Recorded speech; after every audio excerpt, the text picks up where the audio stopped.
Hey guys, let's call this video 12.5. This is for the people that didn't want to follow the compliance standards set by version 12. So in 12.5, we'll tell you specifically this is how you remove those compliance settings so that way you could keep your domain admins and enterprise admins groups and still use the CIS benchmark policies.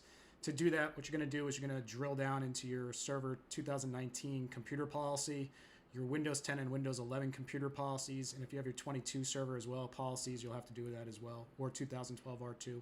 Anything that's computer-based, Windows 10, 11, server 2016, 19, 22. Once you get in there, you're just going to go under computer configuration, Windows settings, security settings, local policies, and then user right assignment.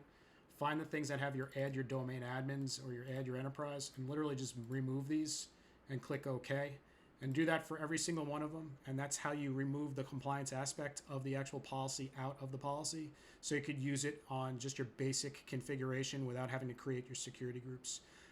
If you guys have any problems, hit me up in the comments. If not, like and subscribe. Keep this stuff going. Next videos will be on how to trim this down further and then move on into the file server configurations. All right, take it easy, guys.